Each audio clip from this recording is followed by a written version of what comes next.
What's up? How y'all doing? It's been a minute. What's going on, everybody? Thank y'all for tuning in to Start Ugly But Don't Stay Ugly. I got my man, Big Marv, and I'm Tez, and we want to welcome y'all for watching another episode of Start Ugly. come on back. It's real ugly out here, man. Yeah, it's gotten a lot uglier since we last talked. Ooh, so much uglier. Goodness. So where do we start? So today episode, I think we're going to talk about the Democrats. Oh, okay. And how we have a lot of sellouts trying to get us to sell ourselves out. I ain't got too much to say about the Republican Party. The Republican Party is just the Republican Party. Yeah. You know, they just who they are. Yeah. I can honor the Republicans more than I can Democrats. Yeah, because you know they don't like I know. Yeah. And so it's like, I'm cool with that. But the Democrats, it's kind of iffy with them. What else we want to talk about today? I mean, we'll touch on a couple of things, but we could definitely start with that because I think it's more easier to see how people are kind of deceiving you. Yeah. You know, because, most of us voting Democrats, we've been voting Democrats. I know I have since I've been able to vote. Mm-hmm. I've been voting for a while now. Mm-hmm. And nothing's changed. It's like the only time you talk to me is when you need my vote. Then after you get the vote, it's business as usual. Mm-hmm. And we all know this to be true. Again, just go outside your doors and drive around these neighborhoods. You see what you see. Mm-hmm. We coming out of Chicago, the Democratic city. Yeah. War zones in most of these areas, dog. Democratic city's been a Democratic city since the 80s, if not longer than that. Yeah. I mean, you keep coming to us and people want you to vote Democrat. Like, we got to get Trump out of office. And I'm in agreement with my man. He be clowning up in the office, but at least you can see him. You can see the clown coming versus these people that's pretending to be something other than a clown, and then they get up in there and they be worse than the guy that just left out of there. Yeah. That's the part that's disheartening. So now I gotta wait another 4 years. Next thing you know, it's been 12 years. You 12 years older. Shit done changed. Your situation is different. Your health ain't the same. And now you hoping that they do something. Well, we gotta demand this shit in the door before we give them the vote. Yeah. It's just time for some stuff to be different, bro. Yeah, I agree. It's definitely time for some stuff to be different. We are experiencing. I've never seen it look this bad before. I just haven't. Yeah. And I'm gonna be honest. I haven't voted since I was 18. That was the first and last time I ever voted. I'm not really particularly. I don't care about who party is who. Because to me, Democrats and Republicans are on the same bird, just on different wings. Mm-hmm. Of it, they both got the same agenda, and black people don't matter on their agenda outside of remaining at the bottom. Yeah. And so, but you're not gonna get me in. They're not gonna get me into biting into the theory that we just got to get Trump out of office. I'm gonna tell you personally, him being in office has done nothing to affect my life. Nothing. He has affected me by 0%. And that's the thing that I don't really understand about most people who continue to talk about him. Is like, well, what has he done that has personally affected you? And I've never got a response. So him being in office doesn't really affect you. It may affect you maybe 0.5%, 1%. But I know one thing: if you received that damn stimulus check, you was happy about that. Now, if he talked about some reparations, I'm sure all of us be like, hey, well, I voted for Trump. Right, Democrat Party be over. And it's crazy because, like what you just said, these are little things that we should hear the Democratic Party saying, or the Republican Party, if they really want to do something for you. Because everybody knows slavery happened. Yeah. So you still not gonna pay us? Everybody else get bailed out. No. And then if going back on what you just said about Trump, for those of you who don't agree with what Tez just said, hell, how much more worse is your life now than when Obama had 8 years to do it right? Man, let's not get started on Mr. Obama. And that's just we just have an honest dialogue because we all grown. But I mean, what are you judging it against? Again, I'm in agreement that my man hasn't done the best job, but you're gonna bring somebody else in that's gonna do a similar job. I didn't say a better job. I said a similar job. It's just, when does it stop? And it's kind of refreshing to me to hear people have a different opinion, or to hear people say they ain't voting until they hear some shit that they need to hear. Yeah, or somebody voting independent. Like, you know, what kind of baffled me was everybody talking about, oh, you know, Kamala Harris, she could be possibly the first black woman vice president and all this. And I'm like, I don't care about that shit. And because if you actually followed the Green Tea Party, I mean, the people, not the Green Tea Party, I'm sorry. If you followed the Tea Party, the guy who's running for president in their party, he picked a black woman to run as his vice president. Yeah. But ain't nobody even know her. They didn't even mention it. They didn't even mention it. So, you know what? It's like, I gotta be honest. You know, we are victims of suggestive hypnosis. People can just throw something at us, and we just emotionally attach to it. Like, prime example, Kamala Harris could possibly be the first black vice president. Right? Now, Ava DuVernay, she's a movie director and script writer. You probably heard about her. She did a documentary, I think in 2018, called 13th. And it's about the 13th Amendment, right? And talking about how dangerous this amendment is because slavery never was abolished as long as if you violate the 13th Amendment, you go back into slavery.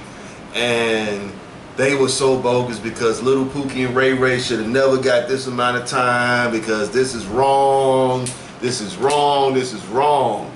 But then when it comes to Kamala Harris becoming the possible first black vice president, well, she was just doing her job.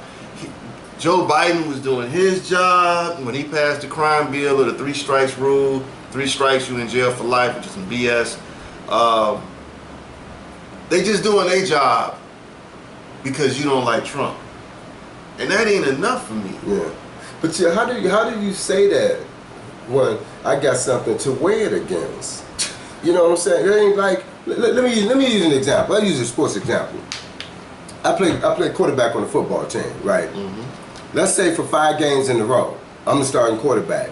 In each of these 5 games, I threw 5 interceptions in each game. So then after 5 games, I got 25 interceptions before the halfway point of the season. What's gonna happen to me? You on the bench. You on the bench. So when the reporter come, he ain't gonna be like, well, Harris is just over there trying to do his job. They're gonna be like, get that motherfucker up out of here. Get him out of here. So, right. So now we just gonna cover up all the bullshit. Let's get the bullshit off the table and quit covering it up. Because after you get my vote, you're gonna take the cover off the bullshit. And, there it is. It's never going anywhere. It's still here. Now peep this. What you just said, right? Get the bullshit up out of here. The bullshit is still gonna be here. Because why? We in the middle of a pandemic, right? Both Trump and Biden said we ain't issuing no health care. Health care is not gonna change. Yeah. Which is what you need since you got a pandemic. In a pandemic, you need health care. And you know what? From this point on, everybody go to the hospital. Everybody's covered. You ain't heard none of that. You got to pay to get the COVID test. Well, I know in our city you got places you can get free testing, but maybe they reported it wrong. A couple people that I know that lived out of state, when they wanted to check for their family, well, they got to go do such and such, or they got to find out it wasn't free there. And I was like, oh wow. I didn't know what to say, but go back to what you just said now, even in the pandemic, we can't call time out from now until we find a cure. Everybody's covered. You think anybody argue against that? Because according to the information, it's wiping people out. They say over 166,000 people been killed. I mean, we got to find a new route, y'all, because this 2-party system, like Tez just said, is really just one bird, 2 wings. They going to the same destination. They have the same agenda. It does not change. It just look different because they play with our emotions. This party looks like they're for you. I'm gonna tell you why I don't like the Democrats. For one major reason. I don't like Democrats because they want to do things that take away our ability to think and do for ourselves. Oh, we're going to pass welfare. We're going to give you this, and we're going to give you this, and we're going to give you this. Well, I'm going to tell you this. Let me tell you the dangers of that. Because if someone is always giving you something, you forget how to go get things for yourself. Because you don't know how to think no more. So now you're always looking for what? That handout. Now you feel entitled all the time. And if you're entitled and you don't get, your life goes into total chaos. And so that's one reason why I do not like the Democratic Party. I'm not fond of the Republican Party either. But it's one thing I like about the Republican Party. They are conservative. And I think as black people, we are in no predicament to be liberal with anything we're doing because we don't have nothing. How can you give when you ain't got that much to give? How can you support something that does not support you back? Black people, I gotta say this, we voted for Obama only because of his skin color. We did not know what his policy really was. We had no idea. But we were okay with it because he looked black. And that's the wrong reason to vote for anybody, because they got your skin color. What changed for black people for the better as a result of Barack Obama being president for those 8 years? I can tell you nothing. Outside you feeling good emotionally, that's why I said if you weigh what Trump has done over the last, let's just say 4 years, if you compare what he did over 4 years, what you got from Obama in 8 years, how much more setback are you? I mean, you see what I'm saying? You done got set back 10 steps now. Your life is probably similar now. Probably similar now. So, but here go the thing now. So now we got a new election coming, and you're gonna offer us the same motherfuckers that's gonna do the same shit. So do the math. That's 16 years when they get out of. Now all of us are 16 years older. I tell the story. I know how old I was when Obama first got elected. Now it's 12 fucking years later. I'm 12 years older, and my life is the same. So now you're gonna throw some more bullshit people in the Democratic Party to be the head of it, and they're gonna give me the same shit that I just got the last 12 years. Hey man, this is why people calling time out and people don't want to vote anymore. Hey, like we could go back to George Bush 8 years. We could go George Bush Jr. 8 years. We could go back to Bill Clinton's 8 years. Yeah. We go to George Bush Sr. 4 years. Yeah. Ronald Reagan 8. Yeah. What has gotten better for black people? Nothing. Everything has gotten worse. Man, I'm gonna be honest. I'm about to say this, and I know this is not popular, but I gotta say it, and I'm gonna say it. Say it. Ever since the Civil Rights Bill passed in 1964, how has black people improved? How? Tell me one positive thing that has happened for our people That has gotten better. that has gotten better for us in total, Yeah. as a whole entire race. How did we come up since 1964? 'Cause I can name a whole lot of shit that went backwards. Yeah. And destroyed. Yeah. For one, we ain't even got family structure no more. Two, we lost our economic base. At least we could spend money with each other and keep the neighborhood together because we had community. We had families looking out for each other. Tell me, I'm gonna tell you the one possible thing. The one possible thing is that you can go and date and have sex with someone of a different race without getting strung up. And eating their restaurants. And eating their restaurants and supporting their businesses while your dollar leaves your neighborhood and your dollar goes to theirs and support whatever they want to do. Outside of having sex with another race and not being killed for it, what has happened for black people that we can say, man, I'm glad that passed. Well, we got some government jobs. But what happened after the government jobs? Here come the subsidies. Well, hey, your man can't be here, and if he here, you can't get this free, whatever. So you got to make a choice, man, no man, money, free, something free, which entitlement, or have a family. We chose free over family. Yep. No family. no structure. No culture, no structure, yeah. Everything has went down since 1964. Integration was the worst thing that could happen for black people. We were not ready for that. Yep. We were not ready for integration.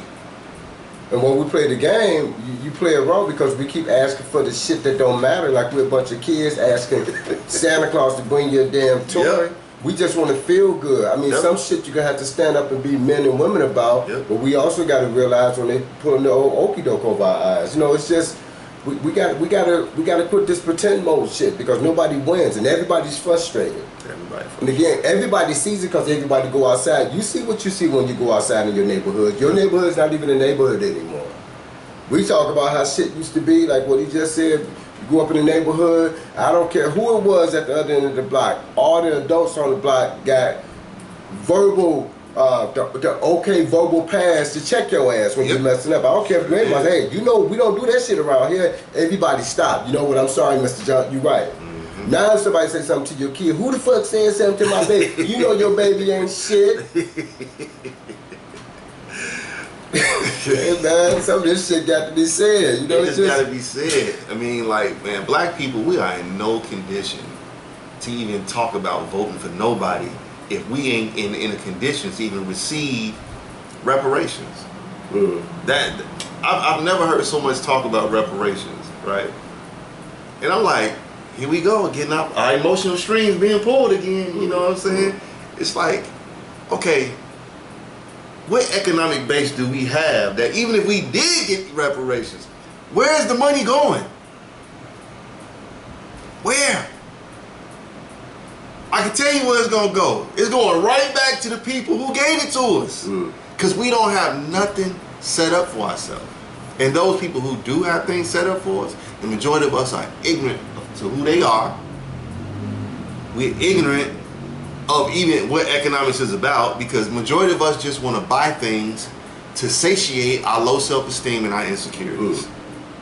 So remember that skit Dave Chappelle did when they handed out reparations, and he played a character named Tron, and he went out and bought all these fleet of Cadillacs, and they said Cadillac stock had went through the roof and stuff like that.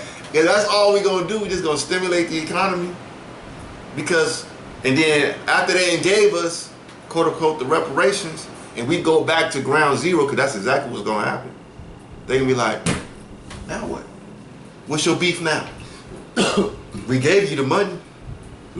What's your beef now? Well, I'll say this. If by chance you ask for that and you get that, along with that package, you got to have a package. Whereas, and some of us think like this because I'm about to say it since you just brought it up because it's popped in my head. Along with the reparations, hey, we get our own banks. And because we got people that run such and such. I know a guy that works for a bank. He got a little juice in the bank. Okay, and we're going to pull these top 200 people from around the world, and we're going to put 8 black banks in every city. Because you got the people, because you over there running Bank of America and Citibank. So bring that on over here. We're going to just let y'all the same salary over here. And we just start to build from there. Okay, you didn't want us to go to your trade schools? Fuck it. Now we got the money. We got our own trade schools. We could do our own shit because now we got the money. To purchase and to build our own cribs. So now we can build them, put the wiring in them. We can do all of this shit. So now you start to build your community and your culture back and your self-pride again, because this has all been wiped away from us. And I know, because I remember when trade school, I think Washburn Trade School. Yeah, everybody knew these trade schools. All that shit gone now. And then it's crazy because you look in the neighborhood, we talked about this before, the level 1 shit that you don't even see black men doing anymore. So again, okay, you can't park cars, you can't work on the construction site. Ain't no, we all know in these neighborhoods when you see people cutting grass, probably 90% of the time it's Hispanics. Yeah, Hispanic, yeah. It's just like they don't even allow you to do the level 1 shit. And then we keep having this conversation, and I'm in agreement with you, but when you get the money, you gotta have a plan of execution. Here's what we're doing. And we're gonna police our own selves. And if such and such down here is messing up, we're gonna check you twice. After that, you gotta go. He's barred from the area, can't go. And if we catch you back over here with your mama and your daddy and they know you ain't shit, your mama and your daddy gotta go with you when we pick you back. I mean, it's easy to fix. This off the top of my head. Because we're not gonna let the neighborhood be fucked up no more, because we've experienced that for the last 40 years. We're gonna take it back, but we're self-sufficient, we're doing our own shit. And y'all know what I'm about to say is 1000% accurate. Everybody take their cues from black folk. Yep. Our styles, the shit, the way we shoot ball, the way we talk, our slang, our lingo. But then they always gotta put the bullshit slang on them. They just talk Ebonics. No, we have a different way of communicating. Phonics. You know what I'm saying? Just because I'm not talking like the King's English, goddamn it, I wasn't from England. I don't care about that bullshit. Exactly. You know? Exactly. Now, something I want to add on to what you said as far as, empowering ourselves. We need to start making connections in Africa. Exactly. We need to start helping Africa come up, because now we can start building relationships where we don't have to just stay here. Yep. We can go back and forth. Yep. We can do trade back and forth between Africa and here. So we can help build the roads, we can help build homes, we can help build establishments, and whatever's over there that they need, people need to learn that trade here and go over there and help build that up. And then they could come here with their knowledge and assist us. And since they claim they don't want us at their schools, at their parks, etc., etc., and the only reason why we do it is because they come and take all of our shit away, or they underfund your stuff to make your stuff look ravish. Of course, when you turn on the television and you see a water park out in such and such land, of course you want to go to the nice new one. You don't want to go to the one where it's broken bottles on the outside of the gate. Absolutely. I mean, this is an easy fix. This ain't no outer space shit where we still trying to figure it out. The answers was here because we were already doing it.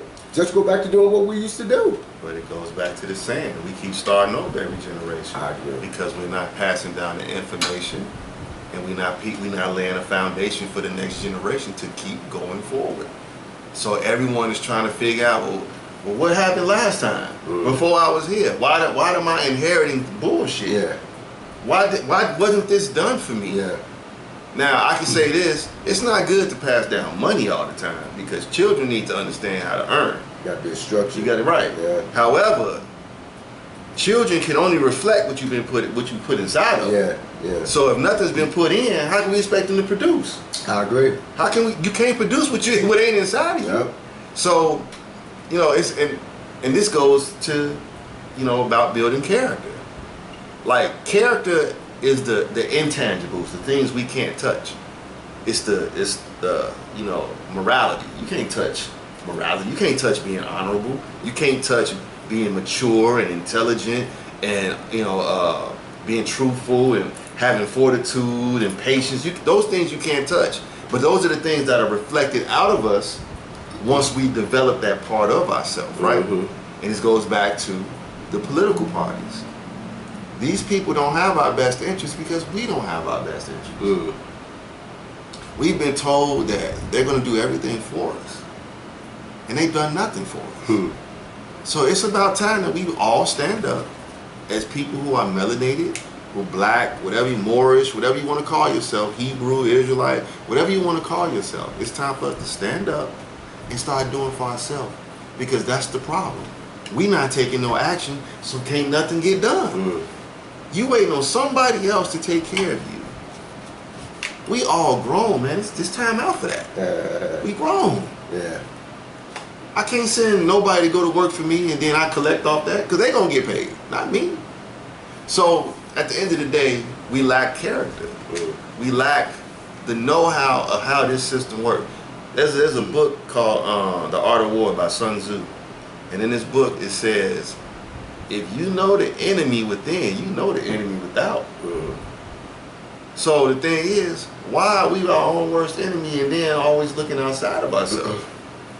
We are our own worst enemy. We don't want to do the work that's required for us to become better. We used to. We used to have pride. It was, man, you was just talking about music, right? Off camera, we was talking about some music, right? So recently I was listening to Marvin Gaye's What's Going On album. That might be the most beautifully sung album I've ever heard in my life. Marvin Gaye was asking the question, what's going on, people? Why are we accepting this? You know what I'm saying? We better than this. How was he singing that in what, 1972, 73, 74, whatever, 75, whatever the year the album came out? How's he singing that then? And we almost 50 years after that, and the same problems are still going on today. The same problems. That means there has been no progress, but there has definitely been regression. So, getting back to, Kamala Harris and Joe Biden. Joe Biden signed the crime bill for the 3-strike rule which aimed at super predators. What's her name? Clinton. What's her name? Hillary. Hillary Clinton. She signed off on it. Her husband signed off on it. Bill Clinton signed off on it. All signed on this super predator crime bill where they were stigmatizing black men as being super predators, right? But yet you want to put a person in office that's helped divide the black family. Kamala Harris is the district attorney of San Francisco. They said she has locked up more black men than any district attorney that's ever been a district attorney. Now you're gonna tell me I'm supposed to vote for that, and I'm a black man, and I got two people who gonna be in office that's against me off rip? I'm sorry, I can't do it. I can't do it. Yeah. I didn't have this conversation where people are emotional, and I understand you being emotional.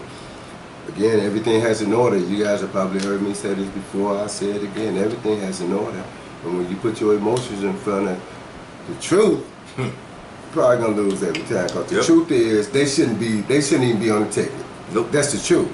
Nope. So I don't want to deal with the emotional side, but they're still Democrats. Again, I've been Democrat for quite a while now, and I haven't seen no change. That's why I said if you compare what you got with Donald Trump and what you've lost 4 years of Donald Trump versus 8 years of what you got from Obama, how much more different is your life? It's probably at the same motherfucking start line. You ain't even started the race. You're still at the start line. Waiting to start the race. And it's crazy, you know. It's just we gotta do better, y'all. We gotta do better. It's just that simple. We gotta stop falling for the banana in the tailpipe type shit. Yep. And every time that we bring up an issue, someone always try to divert the issue to another topic. That's called a red herring. Yeah. When someone is always trying to divert the topic to something else, after you've made a valid point, they go and try to talk about something else. That's called a red herring. But what about? Stop falling for it. Right. But what about? Now, what about like? So you just gonna look everything I just said? Now you're gonna change channels on me. So what about? That ain't what we was talking about, man. We ain't gonna. We gonna deal with that later. Yeah. We gonna deal with this now. And so at the end of the day, you know, your vote does mean something. It does. But it means more on a local level than it does on a national level, because the Electoral College can still put in whoever they want, whoever they feel is the best representative. So, what, Hillary Clinton won the popular vote by almost 3 million votes. And look who president. And Donald Trump was still president. I don't know how many times this has to happen in order for us to understand your vote don't mean shit. It's a popularity vote. And we just seen in the last election with Hillary Clinton winning by almost 300 popular votes, 3 million popular votes. And it didn't mean a damn thing, because the Electoral College says we elect the president, not the people. Yeah, that's the emergency button they can push whenever they want to get in who they want to get in. Because it's easy to, you know, for the 25 of us to go in this back room like, hey man, okay, are you in? All right, ready? Great, go. Let's go. Let's go. Oh, by the way, Trump won. Wait a minute, huh?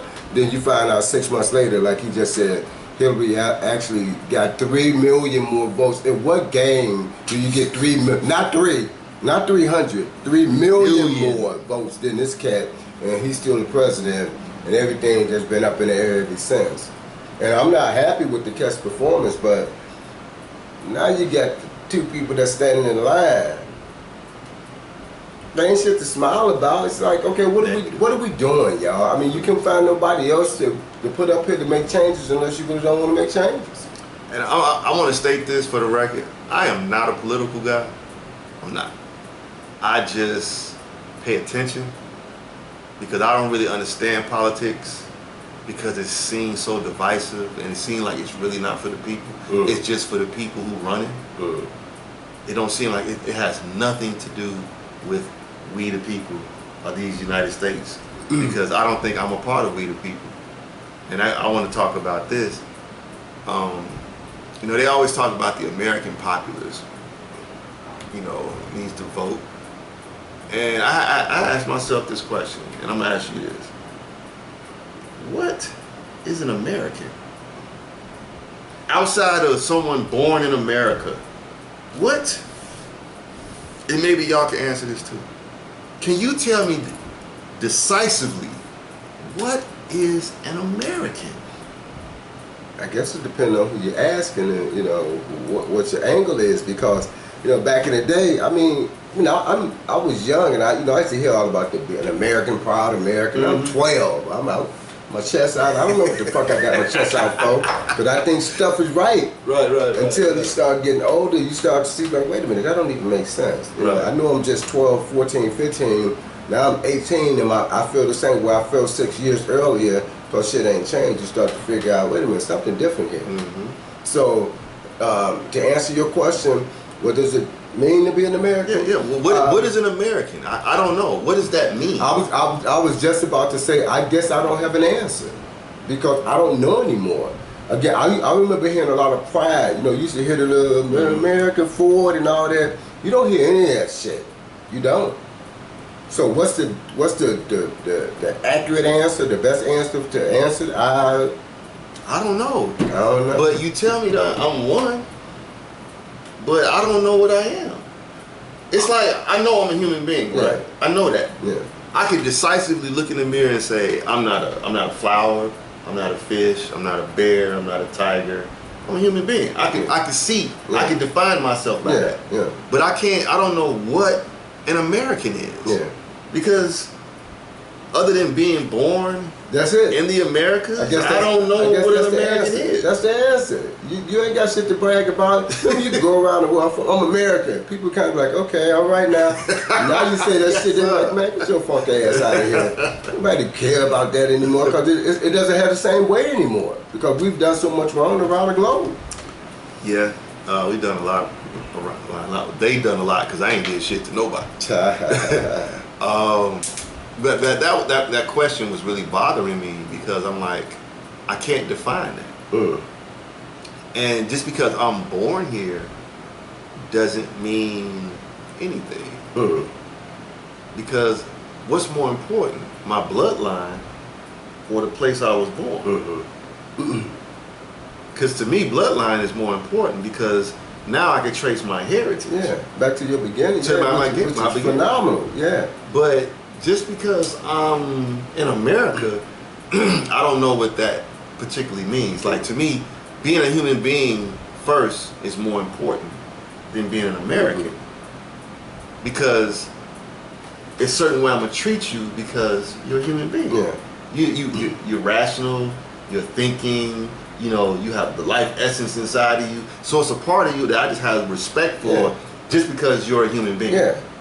Because, and that supersedes being an American to me. Right. But we're equal when it comes to that, because we are humans. We all have the same, we have to travel the same path to get here. Yeah, right. So that's why, you know, you can have more compassion. I understand that. But when you start doing the titles like American, Russian, you know, from China, whatever, it's almost like you're dividing the people from, okay, we on teams.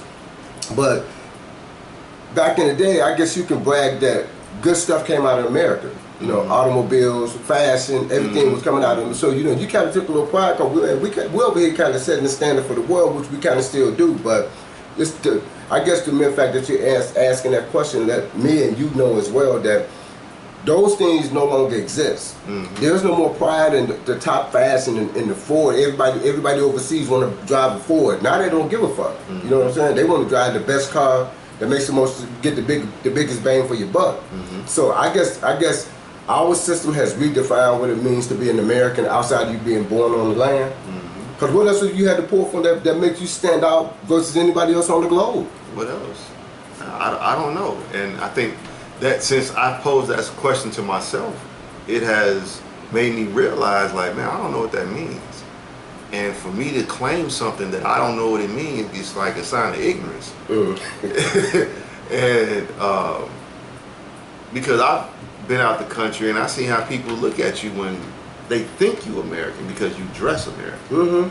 They look at you differently, like, you probably think you're better than me. And I don't think I'm better than nobody. However, I know when I see people here who come from another country, they look at me differently, like, you got all these opportunities and you ain't taking no shit, advantage of them and stuff like that. Like, Joe, you don't know what I've been through or nothing. You meet me in the moment, you have no idea what my past is. Yeah. So yeah, that question was on my mind because I was really thinking about, like, I don't really know what being an American is, other than someone who's born on the soil that we call America. And like, I damn sure don't know what is the characteristics of an American. Oh, that's different. I can't tell you that at all. Yeah, neither can I. But I can tell you the characteristics of my family, my bloodline. I can tell you the characteristics that I have, that I emulate from the people who have influenced me. I can tell you that, but I can't specifically tell anyone that I know what being an American is, because I don't know. And that's kind of sad in a way, because when you talk about your family, you know, you could hear the pride, and I could tell you the upbringing of my family. You know what I'm saying? To kind of make you proud, because this is what made me be who I am. Again, is it being American just a title now? I think so. Again, outside of you being born on the land, what else do you have to pull from to brag about? Yeah. You know, and piggyback it off that, you know, how do you think people are going to conduct business in America successfully now? And I'm asking because with this COVID, it appears that everybody's getting a start over reset button. Like, everything's being reset. So we all done traveled around these cities, whether you're in Chicago or in a different city. I'm pretty sure it looks similar to Chicago, because I just saw this program where they were showing downtown New York, 2 days ago, 3 days ago. And it was almost like a ghost town. This downtown New York.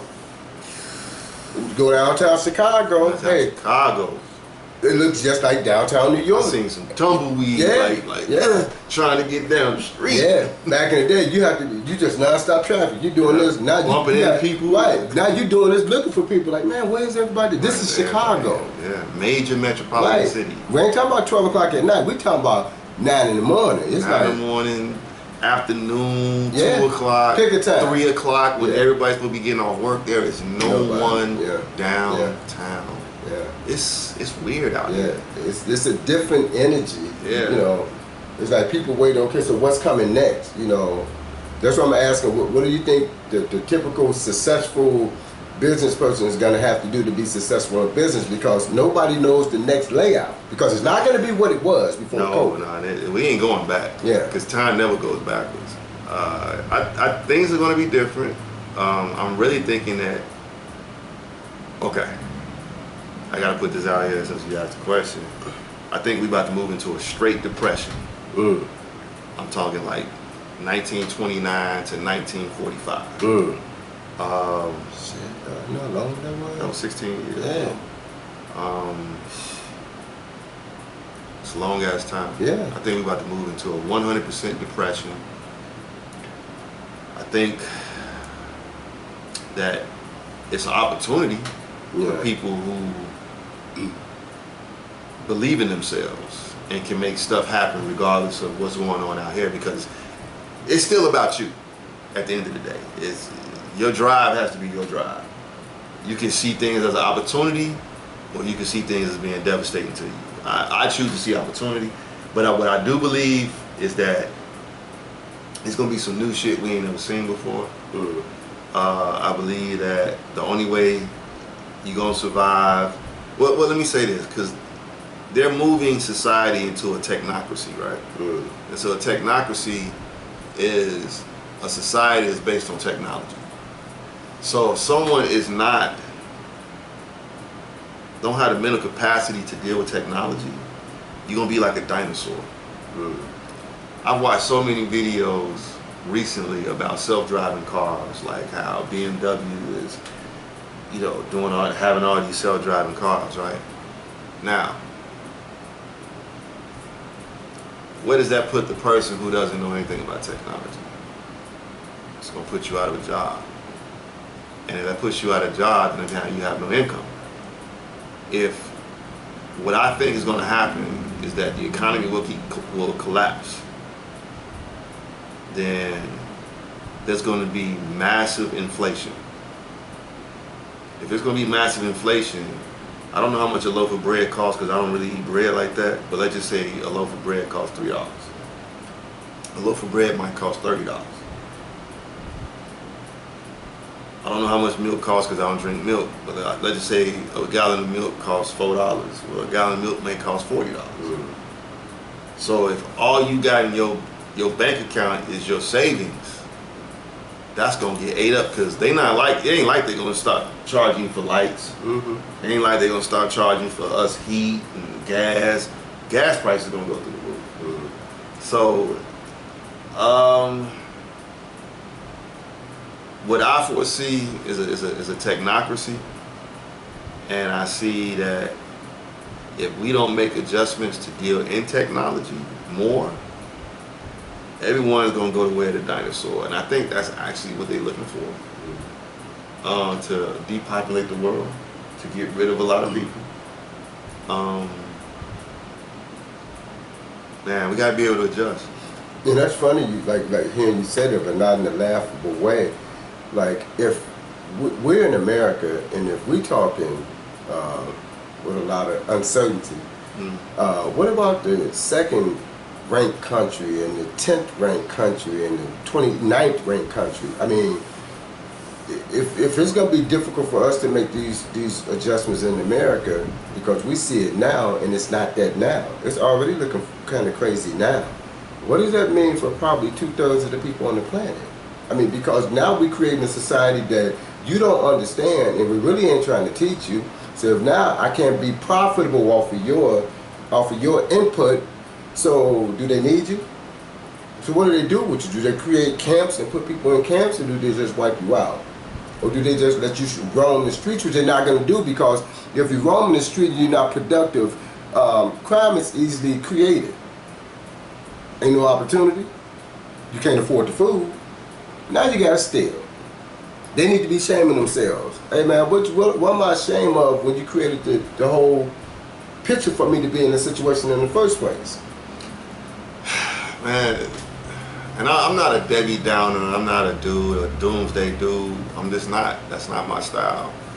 But you asked a serious question where I don't have the energy to really give a solution to that. The only solution I can tell you is it's going to be a time where people will have to come together. We have to become a community again in order to survive, because right now it's on me against the world. In order to survive, it's going to be we against the world. Because like you just said, either you're going to go to jail or will they wipe you out. And this is why I think black people really need to get their shit in order more than anybody. Our focus is all over the place. We don't focus on the right shit. We focus on, I mean, I know a lot of people ain't focus on survival. I get that. I was young, I've been there too. But we gotta really come up, man. Like we gotta believe in each other again. Because that's what made us come up out of the condition that referred to as slavery. We had to rely on each other. Yeah. So if, Miss Johnson didn't have no sugar, but Miss Wilson, she did. She shared her sugar so that they could have something. You know what I'm saying? Like growing up, I didn't know that I was poor, until I got older. But my mother made things happen that shielded that from me. You know what I'm saying? So, like, I ate rice every day. You know what I'm saying? And not knowing why, we just ate rice with every meal. It was sugar rice with cheese in it, and gravy, or we had we might have like some bacon or some Bob Evans sausage every now and then. But I didn't know that my mother was feeding me rice every day to keep me full. And if she didn't have something, my grandmother, when she was alive, she would send us these big boxes of food. Care packages. Yeah, care packages. Yeah. And it had these Mississippi red roll sausages and stuff inside of them. But what I'm saying is that families work together. And that's what it's going to take for us to come together. Because if you ever been in a third world country, or what they consider third world, because I don't like that classification, because Donald Trump said that Africa is a shit country. Well, I can tell you emphatically, America is full of shit people. It's full of shit people. So when I went to Africa, this is what the men did. The men would go out during the day, during the market, and they would pull all their money that they made today, and they would go buy food for the whole community, so nobody starved. Now, the thing is, you may only eat once a day, but you get used to that. See, we out here eating 3, 4, and 5 times a day, eating whole bags of, Flaming Hots and all this stuff that has it's horrible in our system. No nutrition. No nutrition. Yeah. It has no enzymes. Don't have no water in it to at least, give us some level of fullness.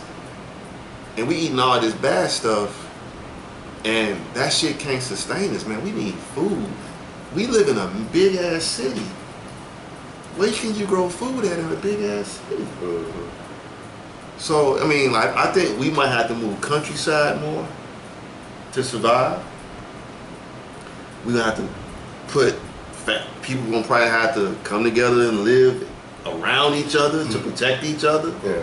It's gonna have to go back to how it was in the South. But it's funny, not even in the South, even back in the late 70s. Yeah. I know when we were coming up, I could recall my family coming together, how the ladies ran the house. Hey man, wasn't no bullshit coming from the outside because of my father and all my uncles. That shit wasn't happening. By the way, all the men on the block, they all was in the same gang as far as their thinking.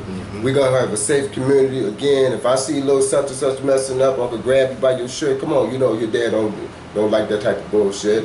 It was just a unified effort. The ladies, we go to Auntie house, she got sherbet ice cream with ginger ale, making us the little float things. And then you come over here, Auntie she got pizza for us this time. Come over here, Auntie did something. We all had dinner, but then they gave us a little bag of Jay's potato chips. You didn't get the big fucking bag. You got the little bag. Right, you go outside and run that shit off. Right, run it off. Right. Now you get the big bag of Jay's Flaming Hots, and then you get to sit down and just sit on your big ass with your phone in your hand because you're not active no more. Right, true. Ain't no nutrition in the food. Ain't no outside activities. Then we wonder why we look the way we look. I say this all the time. I can recall my father at 50 probably having the stamina of a 30-year-old. Now I see cats 45, and I'll be like, how old is he? 71? 45? Like, damn. Because there's nothing to keep you youthful.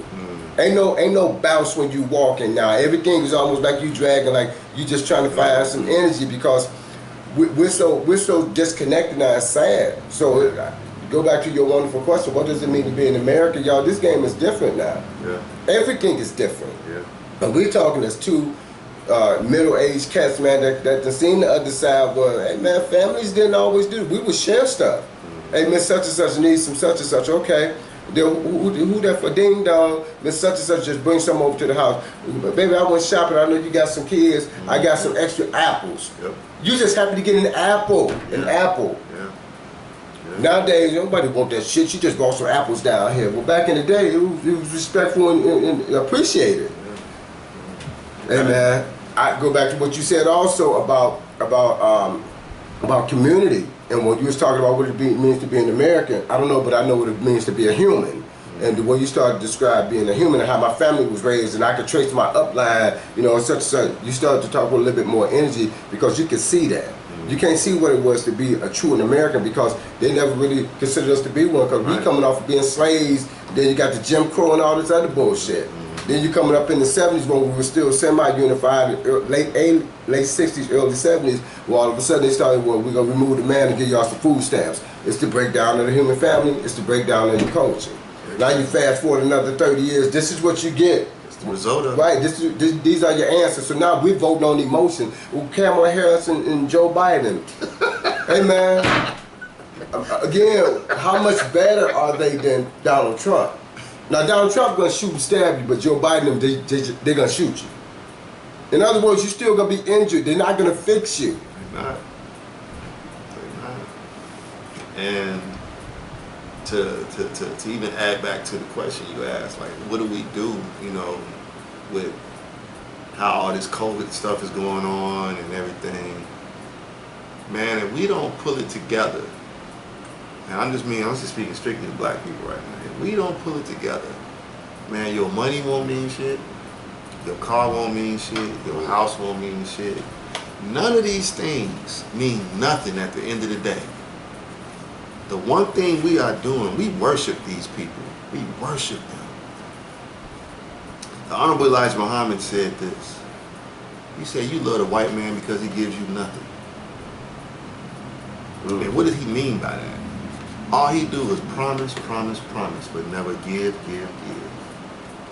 And you love him because he promised you something, but never come through with the promise. And that's all what this politics shit is. It's promises, promises, promises, and they give nothing. And now we're getting caught up because we see someone that look like this, and we think, oh, this is gonna be the same. But that's some bullshit. Because we just got through coming off for 8 years of that. Hey. This ain't new. We had the guy for 8 years. Y'all know his name? Yeah, I put my glasses on. I don't give a damn. Oh, it's all good. and I mentioned this to Tez about a week ago, and I'm gonna bring this up again. Everywhere you go and spend your money, and somebody sell you a bullshit product or lie to you, you have the right to sue them. Yep. For misleading you. Yep. Sure. You told me when I come up here and give you my $10, I get the pack of socks with 20 in them, but you stole my money, you only gave me the pack of socks with 5 in them. You can identify the bullshit. Your goal was to get 20 socks, you got 5. But when you vote for a guy and they promise you, we're gonna give you reparations, and then 2 years into it, they don't give you reparations, we should be able to sue them. I gave you my vote with the understanding that this is what you were gonna give me.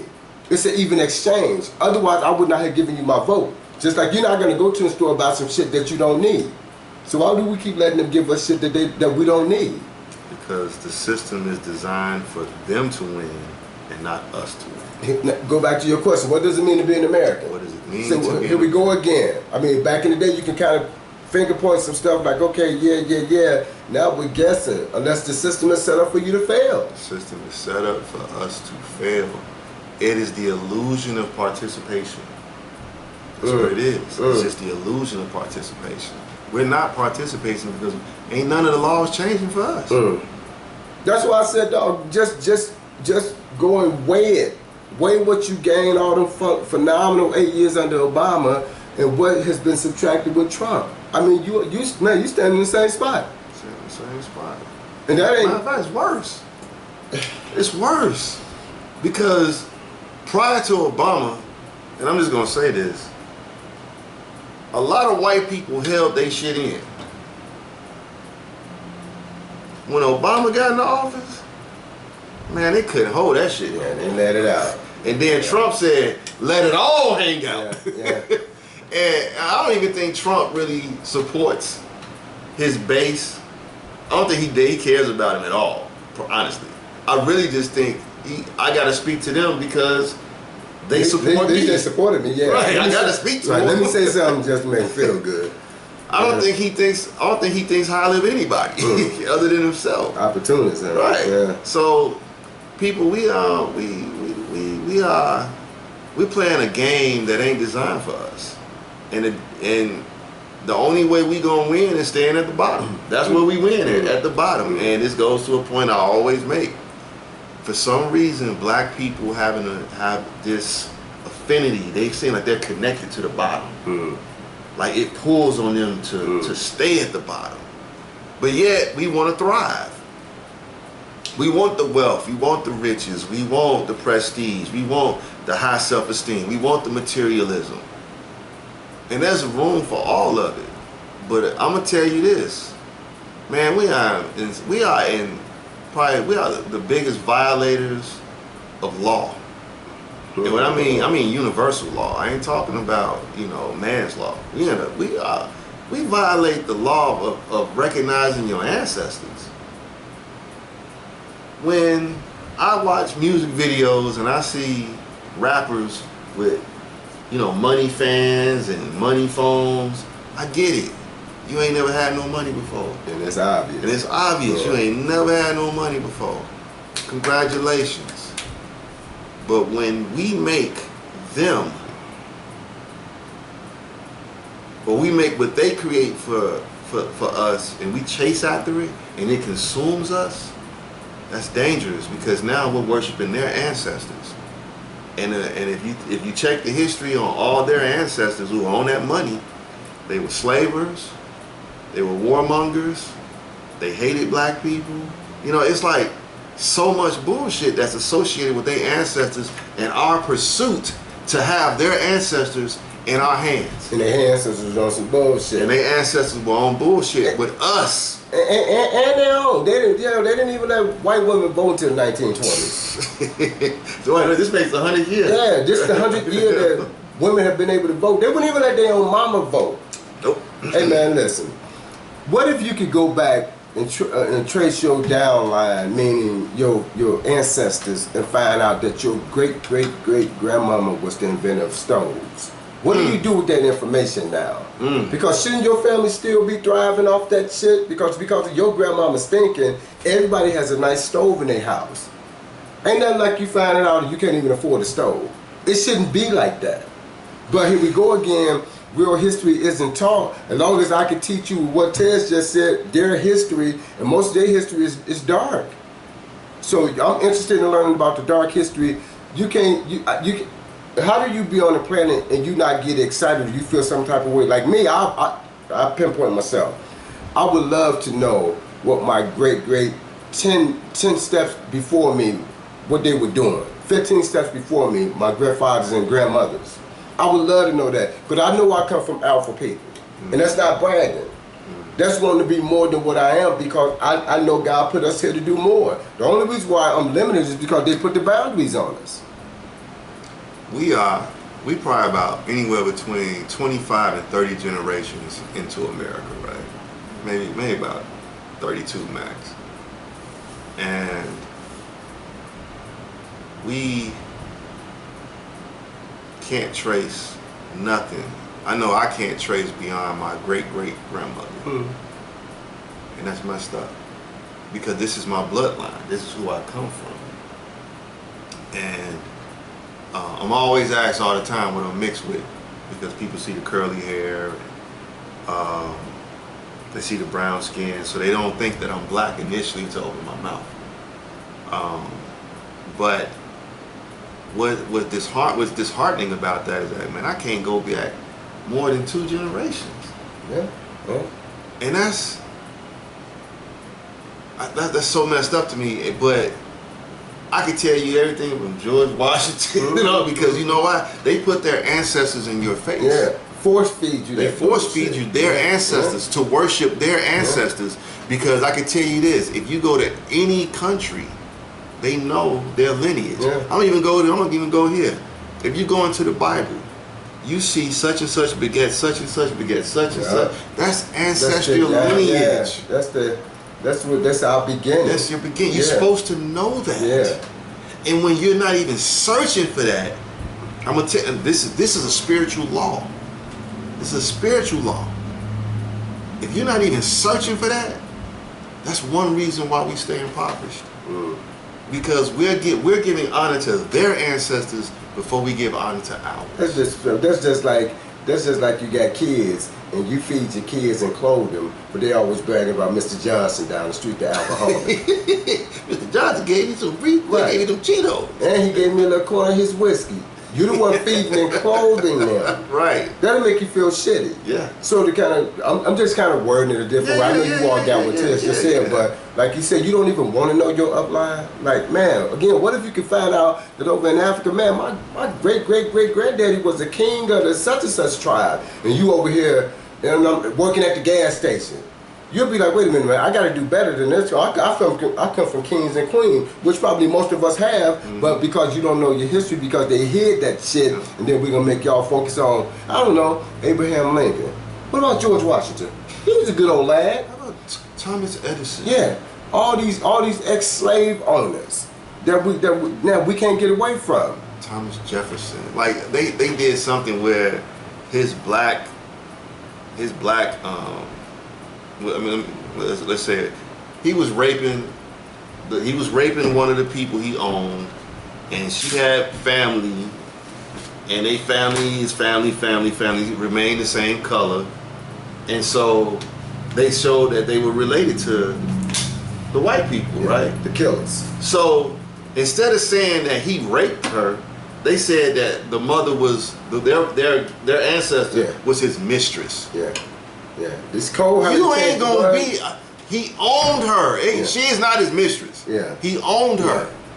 So therefore, he can have sex. He can have the way he wanted her, the way he wanted to do with her, whenever he felt like it. So, but they will not spin that narrative about him like that because he's someone great, part of their ancestry. So they will never spin it that way. But we gotta call it what it is. But forget them. We are in spiritual violation because we don't call on our ancestors. I don't care if you know one generation, at least I know two. Every day I call on my ancestors to assist me. You know why? Because I stand on their foundation. I couldn't be here without them.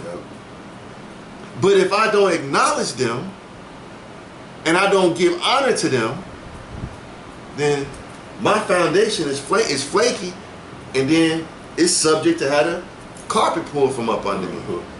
So, look, we suffer spiritually more than anything. Spiritually more than anything. We are the most spiritual people on planet Earth. And that's why I'm upset that we got sellouts trying to get us to sell out even more.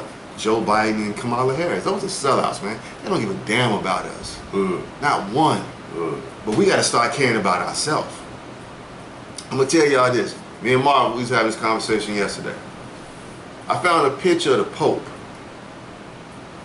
And he was bowing down. And you can go online, look, this picture is not photoshopped or nothing. It's a real image. He was bowing down to an image of the Black Madonna and her child, right? So for those who don't know who the Black Madonna is, the Black Madonna is representation of Mary, and the black child is a representation of Jesus, right? So I'm looking at this picture, I'm like, something is missing out of this demonstration. So I sent Ma the picture. I said, Ma, tell me what's missing. I said, I see the Pope bowing down to the black woman, Mary, the Madonna, Mary. I see the Pope bowing down to the black child, Jesus. The child is black. Mary black. Mary black in the mom. Midnight black. Midnight black. Ain't no white man to father this baby. No. But the person who's supposed to be the daddy, the father, the child's father is not in the image. Yeah. Isn't that strange? Everybody there except the daddy. Everybody's there except for the father. Yeah. Now, this is not popular. I know it ain't popular. And y'all probably gonna be mad and say this is blasphemous. But I'm gonna tell y'all, on the sly, they worship us, man. We they God, man, in the physical form. Because what other people could have endured everything we went through and still be here, talking the way we talking right now. There's a theory called the 12 monkey theory, that if one monkey is in Australia doing something, another monkey is in America doing the exact same thing at the exact same time. So this conversation is being had around the world. They worship us. Don't think they don't. They don't. We are their God.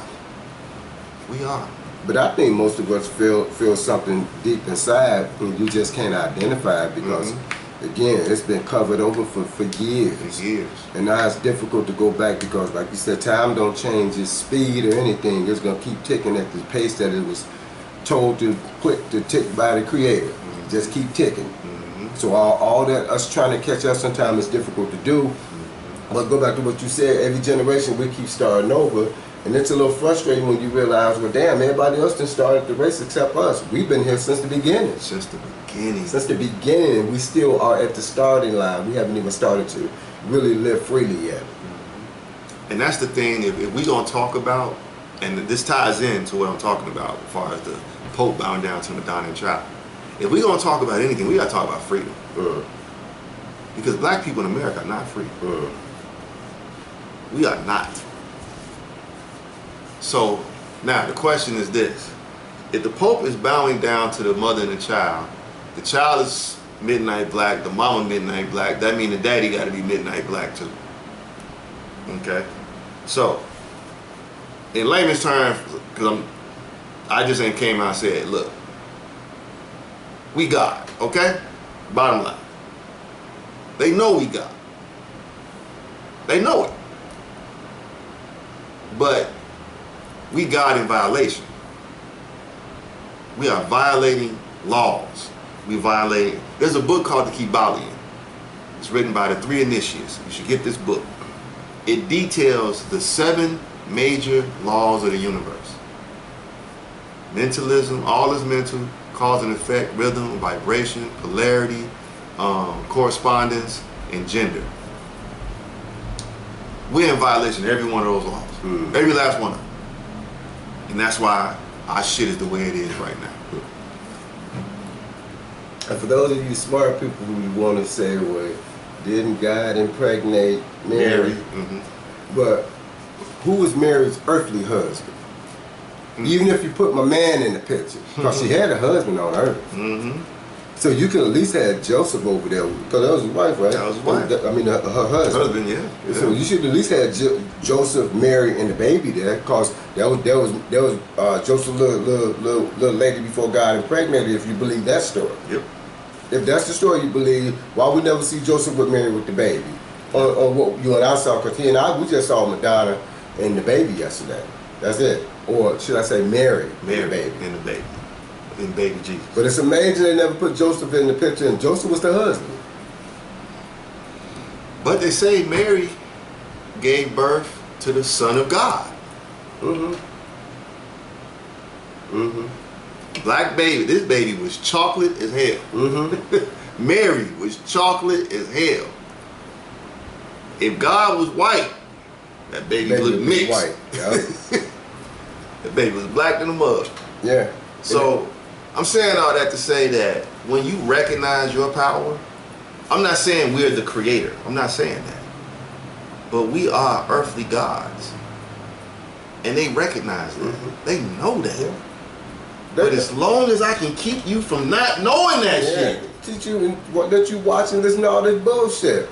But what you said, they realize when we walking down the street, we was talking about this earlier, they walking around a bunch of little guys and they know it. They know it. So our job is to keep them off balance. If I can keep you off balance, you can't win nothing. Everything requires balance.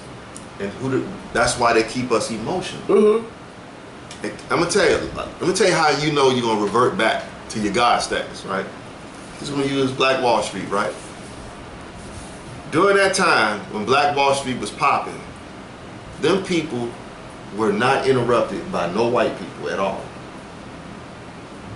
During that pocket of time, no white people interrupted them, and they reverted right back to who they were. To winning. Yeah. Innately. Yeah, to winning, yeah. So when ain't nobody fucking with you, you will return back to who you are according to nature, because you are a part of nature. Yeah. The laws of nature. The laws of nature will tell you, oh, I'm supposed to do this. Yeah. I'm supposed to do this. It's the inner compass inside of you telling you who you are. Yeah, and if the easy answer, if the laws of nature tell you everything he said I'm supposed to do, you're supposed to win. Most of us are here losing because of the information that's being downloaded in us. Exactly. That's why I feel so uncomfortable when you're trying to figure it out. I don't understand it. It's so uncomfortable. It's very uncomfortable for you to misunderstand, to not understand, because all of us were designed to understand. Every last one. We were put here to win, not to sit here and be losing and I don't understand. Everybody is supposed to understand. Because everyone has a destiny. Yep. Everybody has a gift. Everyone. A destiny. Everyone has a destiny. Yep. And when you follow that destiny, you win automatically. All the time. All the time. All you have to do is stop letting the outside world tell you who the fuck you are and what you're supposed to be doing. And watch this and listen to this. You be like, nah, don't even feel right. Nah. Don't even feel right. When you on your destiny, can't shit throw you off. Right. You own. Yeah.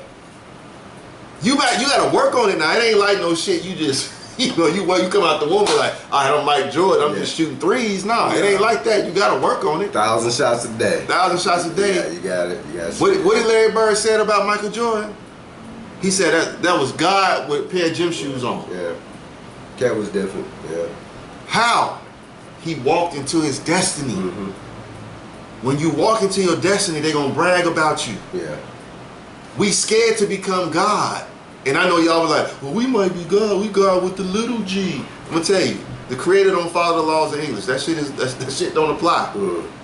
God is God. I'm just using God because we speak in English, because I normally don't say this word, but so that everyone can understand what we're talking about.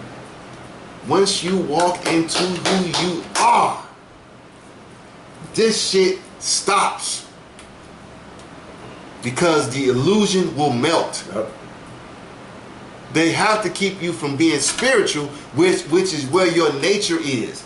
You are a part of nature. You feel things that most people can't feel and don't know why you feel it. Because you're a part of something that's bigger than you. And we're gonna be right back. Getting back to where we was at, right? So we are in violation of nature. We're in violation of ourselves. And I'm gonna tell you why. We're trying to be like other people instead of be ourselves. Reason why? Because we got low self-esteem. We got insecurities about who we are because someone else has downloaded their information into us and that shit don't fit us. That's exactly what it is. Their information goes against who we are. And that's why I go back to the point of saying, when we are being left alone, our natural instincts will turn back on and we will become who we are. That's we're guaranteed to that to happen. This is why they don't leave us the fuck alone. Because they know your nature is going to naturally come back on. But all black people want is what? To be left the fuck alone. Just leave us alone. But they can't leave you alone. Because if you are left alone and you become who you were supposed to be, you recognize, I don't need all this fucking materialism shit. I don't need your money. All I need is my people around me. So we can do what we need to do. And if we do what we need to do, their system starts to decay. I got some more stuff I could go into, but I'm not, because it's gonna look like racism and shit like that. I'm not on that. I don't hate nobody. Seriously, I don't hate not one person on planet Earth. Only person I could ever hate is the person if someone killed my mama or you killed, some family members of mine, children. I hate that person. But I don't hate nobody. I understand everyone is here, they have a job. And some people's job is just to oppress, to keep the God from coming out. And I can't do nothing but honor that. Because you're doing your job. So what do you think people are getting from church, since they don't recognize the God in them? Let's say this then, all right. Inside of the scriptures, it is attributed to Jesus as saying that the kingdom of heaven is within, right? That's what it's attributed to, right? Well, aren't we not told that God lives in heaven? So if the kingdom of heaven is within, and God lives in heaven, and how do I get to God? Don't I need to steal myself? Don't I need to shut out the outside world? Because if I don't listen to God in me, then how can I ever manifest it? We've all heard this voice in our head, and we don't think, none of us think we're crazy. And the voice sound like you. Like we said, how do you hear the sound of a voice when there's no voice speaking? No voice speaking. So you can't tell me that something ain't happening inside. We all talk to ourselves like, man, when I get home, man, I'm gonna open up that bag of such and such. How do you hear this conversation that you're having with yourself and there's nothing being said? There's nothing being said. I talked to a friend yesterday and I was like, you remember when you was in high school? She was like, yeah. I said, stop. I said, no, I said it, but you can see it when I asked you that. She's like, yeah. I said, how did you just go back in 5 seconds? Because you've been out of high school for at least 20 years. How do you travel 20 years back in time in a matter of 5 seconds? So don't and I'm bringing that up to go back to what Tez was just saying about something is happening inside of us that we're not connected to. We're not connected to. So if I can have them connected to the outside world, which is all this chaos, how you can be paying attention to the God side, and then they got you reading the scriptures a certain way, and focusing on certain parts of the scripture as opposed to breaking it down. I think what you just said, Lynn, is what they need to be feeding us if you're going to church, so you can connect to the inner God within you. They can't make money off that. So are we playing a game again, even when it comes to the spiritual side? Okay, I'm glad you said that. Let me say this first. I'm not anti-Jesus. I'm not a Christian, but I'm not anti-Jesus. Now, I think it's written in the book of Job where it says, no clean thing can come from an unclean thing, right? I believe that's one of the scriptures. Now, Jesus, the man that we know as Jesus in the Bible, had nothing to do with Christianity. Nothing. Because there was no such thing as Christians. None. So, Christianity came as a result. People call him Jesus Christ. That was not his name. Not at all. Christ is a title. That's not a name. That's the title. He was the anointed. Yeah. He was not Jesus anointed. He was Jesus the anointed. So, if you look, you got to study Constantine, because this is the beginnings of Christianity in the Roman Catholic Church. Oh man, I can't believe that's going on. But anyway, this is the beginnings of Christianity in the Roman Catholic Church. Go back to what I'm saying. It said in the scriptures that no clean thing can come from anything unclean.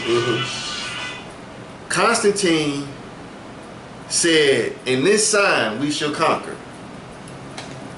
Please show me anywhere in the scriptures where the man called Jesus talked about anything about conquering. I can't think of one. There is none. Well, Constantine murdered his mother and everyone who did not believe in what he believed in. Now, I think it's safe to say that just on that notion that the Roman Catholic Church started off unclean.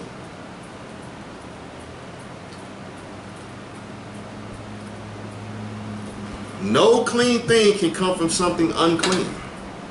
so if it started off dirty, then it's still fucking dirty. And why do I say that? Because the Roman Catholic Church controls Christianity. They control it.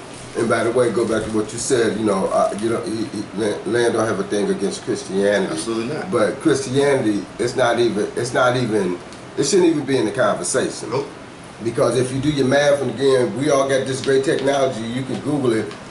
That didn't really come into existence until around 300 years after Jesus was assassinated. Exactly. Now, I'm glad you said that. 300 years after the man lived, right? Here's another thing. If we're going to be telling the truth, I say acting on the truth will set you free. So let's get free, people. So, there is no letter J in Greek nor in Hebrew. If you go to get you a 1611 King James Version of the Bible today, I promise you, there is no letter J inside of that book. So the name could not be Jesus. People don't want to hear that. I know, but look, we telling the truth, man. I want to help y'all. I want to help you discover the God in you so this shit can end. And give you this, to help what Len was just saying, when you go to church, or Google your damn pastor and ask him the question. Ask him. Because people should know this. Like you said, people get upset when you say that. So what's his name then? But all we saying, instead of you get mad, do me a favor. I'm glad you said that. Go and research it so you can find out. Absolutely. Get those versions. Again, there's the reason why. How do you come up with a new version of the Bible? No, it should be one version. Let's not gonna come up with your new address, but you still live in the same house. It's the same fucking address. It's the same address. Just now peep this, bro. Now, the Old Testament specifically talks about the Israelites are the chosen people and everybody else is Gentiles, right? Okay. Now, explain to me this. How can a Gentile nation, the Greeks, have all these accounts about Jesus, but the Israelites don't have these accounts about him? I'm going to say that again. And I'm going to follow up with another question. How can, if the Israelites are the chosen people and everyone else is a Gentile and the Gentile nations are not to be trusted, how can the Greeks have the story about Jesus? And I'm about to ask another question. The Greeks weren't even running shit in Judea at that time. The Romans were. So where did the Greeks come from to write this story about a man that they never met and then grew up in their neighborhood? And how can they be trusted if they come from a Gentile nation? But the people that came from the neighborhood that rolled with Jesus, y'all said I'm getting the back of the bus. That's why I've said this before and I'll say it again. Ooh. Everything has an answer. Everything has an answer. Everything. It's just a matter of how much do you really want to go through to get the answer. Because you will start to operate differently on the planet. Because we all feel, this just don't feel right. I don't know what it is. How about we go back to what he just said? The kingdom is inside of you and God lives within the kingdom, which is heaven. How about you go within yourself so you can start researching some of these answers? Now, I know we all have a tendency of looking up. Sometimes you can close your eyes and go in. You probably get a quicker answer. Way quicker. Yeah. I mean, we have to start doing some things that we have not tried before, because we all understand you got to get down and we got to pray together and make a joyful noise. Listen, no disrespect to all the joyful noise makers out here. But you got to start asking yourself when you're in church, okay, what are we doing this from? You know what I'm saying?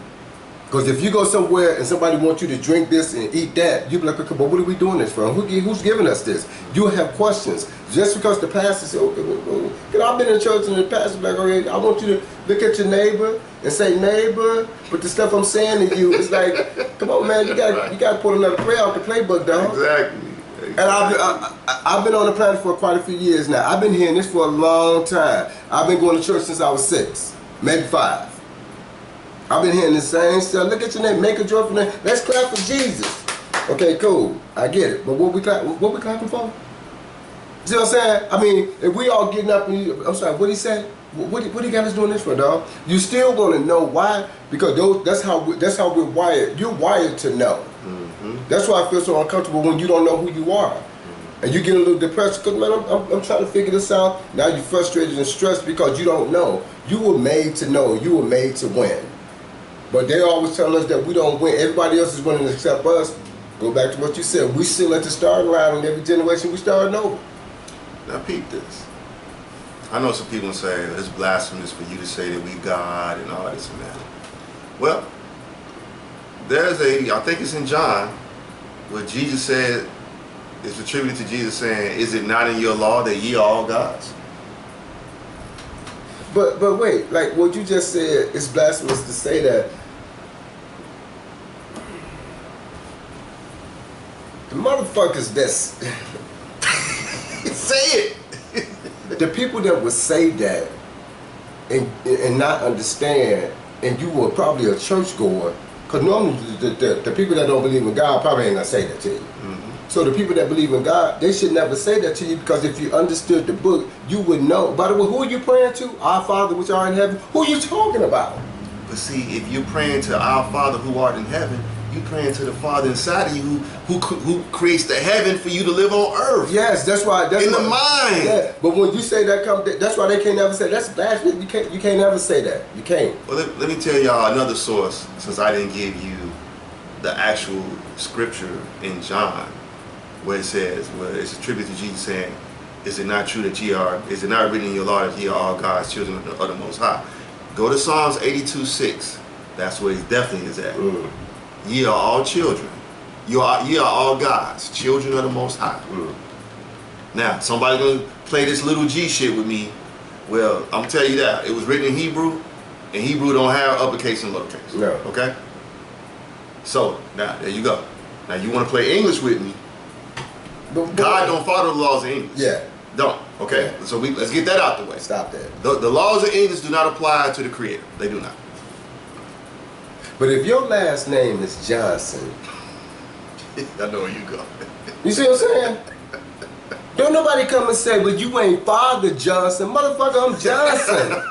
I'm part of the Johnson. Nobody ever say that. Exactly. Oh, you Smith, you whatever name, you Jones. Nobody, well, you lowercase Jones, because you ain't the daddy Jones. No, nigga, you the family. So in other words, we're part of God's family. So Yes. if God is our creator and father, which I Yes. believe God is, that makes me God. That makes me God. I didn't say I was the ruler. I'm the Didn't number say you one. was No. the- Right. I am a God. I'm the totality of all things. No. That's like when I'm around and my father's out here. I don't be like I'm the father Harris. No, motherfucker, I'm still a Harris. That's right. That don't make me any less of a Harris. Cause Right. everything has an order. I came after my father, so my father, my mother's the head, but I'm still a Harris. That's right. And I operate under the Harris laws. Same thing with God. We should operate under God's laws. If God is winning everything, why you got me down here losing? I don't think he put us here to lose. That's why it's so uncomfortable when people lose, because we are designed to win. We designed to win. You are designed to win. And you can win by knowing your destiny. Yep. You know inside your heart what you're supposed to be doing. Yep. But you're trying to follow somebody else because you feel insecure about who you are. Step up to the plate. Be you. Amen. Can't nobody be you better than you. Yeah. No one. And let me say this too. I tell y'all this, all you churchgoers, you better start a new direction, because these kids ain't connected to church no more. Absolutely not. And y'all see the numbers falling down in church, because these kids like we going to church to hear what? I'm cool. I'm straight. And then let me not say we. Those that go to church regularly, now they're getting upset. What are you upset about as opposed to trying to find the answer? It's easy to identify the answer. This shit is not relatable because it doesn't connect to anything. Everything has an answer. And I'm telling you, as a grown-ass man, I'm like, wait a minute, dog. We keep doing this, but it keep feeling the same. That's why I'm like, we're going to church to hear the pastor say, who's preaching today? I done heard this, I don't know how many times. There's some close friends that I done heard say this to me. Pastor was getting down there. He was on fire. Cool. I got one question. And every time I ask the question, I never get an answer. How you apply it to your life? How you apply it to your life. Well, what you mean? I said, let me take you on a ride right quick. You go to school. You learn how to add and subtract. If I learn to add 2 plus 2 is 4, I know how to use that system in my life. So whereas it's effective, that I know how to use it. So when you go into church, all I'm asking you, if pastor was on fire, how do you use it? How you use it? Since he was on fire, you smile, and how you use it? Boy, I didn't think about that. Here we go again. Don't get frustrated. You got to start asking yourself this. What are we talking about? What are we talking about? In church. In church. Pastor, what we doing? Let somebody come up there and y'all, 2 of y'all on stage, and y'all bounce off each other, because the way it's being taught is not effective enough, because people, when you go in, you start trying to use it, maybe he ain't praying. I done heard people say, maybe they ain't praying right. So now, God wants you to talk to him in a sophisticated, you don't even talk like that to your parents. Like, Mom, can I ask you a question? Do you mind if you make some string beans next week? I would love to have some string beans. See how easy that was? But now when we talk to the Creator, we go, oh, it's all God. No, you ain't talking right. Come on, man. Come on. The God who's the creator of everything in language, even if I'm talking and I'm using broken English, which God made all the languages, right? So even if I'm speaking in an unclear manner that you approve of, so God don't understand it. God don't understand. When he's the creator of all words. So now with your limited understanding, you're going to tell me that the creator of everything don't understand the words that I'm using, because you don't like the way I'm using the vocabulary. I'm going to say this. We in trouble, man. Oh, I don't give a damn. If you the problem, that means you the solution. If you got a problem, it's up to you to find a solution. See, the white man has convinced us that God is outside of us. He's convinced us of that. Because he knows if you wake the fuck up spiritually, We are spiritually in the ground. Spiritually in the ground. But if you wake up spiritually, you will know that my destiny is connected to the Creator. Once I walked in that destiny, I manifest the Creator. That aspect of the Creator on a micro level. Mm-hmm. Do you know what comes with manifesting your destiny? Every fucking thing you desire. Because you will begin to attract those people and those things to yourself. But you can't hear God if you always talking. You have to silence yourself. Yeah. You have to humble yourself to hear. Stop praying and start listening. Mm-hmm. You can't learn if you talking. How did I get to this point? I had to shut the fuck up. That's how I got here. I had to recognize, Tez, you don't know everything. So be quiet and listen. You got 2 ears, 1 mouth. 2 to 1. Listen more than you talk. That means something. It's 2 to 1. Listen more than you talk. So you know what the first thing I do when I get up in the morning? Give y'all some exercises. First thing I do in the morning, I give thanks to the inner self, the inner God, for keeping me protected. I give thanks to the bigger God for keeping me protected at night, because I didn't have to wake up. Second thing I do, I sit with myself for a half hour every morning. I sit with me. I do deep inhales and exhales to put me in a state of mind where I am relaxed. My body just falls down. And you know what? I start getting messages telling me this is what you should do. You shouldn't be doing that no more. Now, I ain't gonna tell y'all no lie. Tell you I listen to everything I'm being told, or I do everything I'm being told. That'll be a lie. Because my ego is still a part of this shit. However, I'm listening. I'm tuning in to me. That don't mean I can't get to it. As long as I got breath, I can get to it. Then, what do? I start stretching, loosening up my limbs after I've gone through that. I do yoga. And I know that we told that yoga is evil because it's resembling a serpent, and the serpent told Eve and convinced her and she was evil. And look, you got a serpent in your stomach. If you didn't know that, go watch a video by my teacher, Dr. Asarhapi, Asrhapi. He will show you how to form the cobra in your stomach so you can massage your internal organs so that you do not get sick.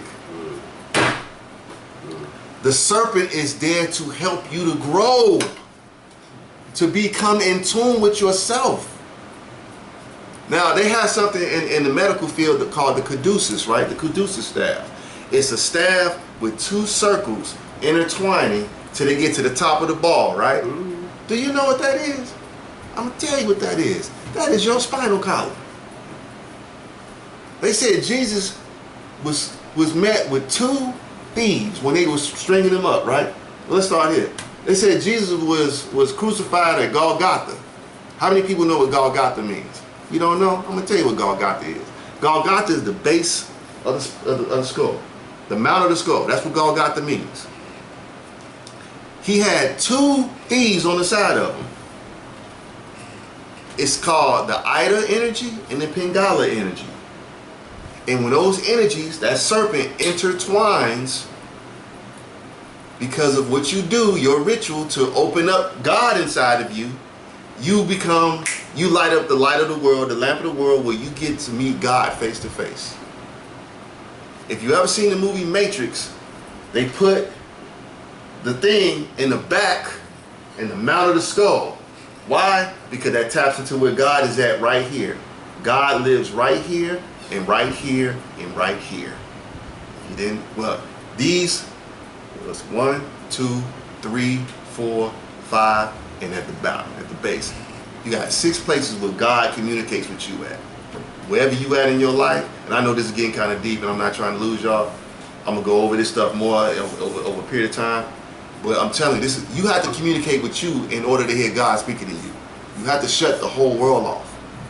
And what you will recognize that there's a Sufi saying, and the Sufis are the mystics of Islam. And there's a saying that goes, when I went looking for myself, I found God. But when I went looking for God, I found myself. Because what you're looking for is you. You're searching for you.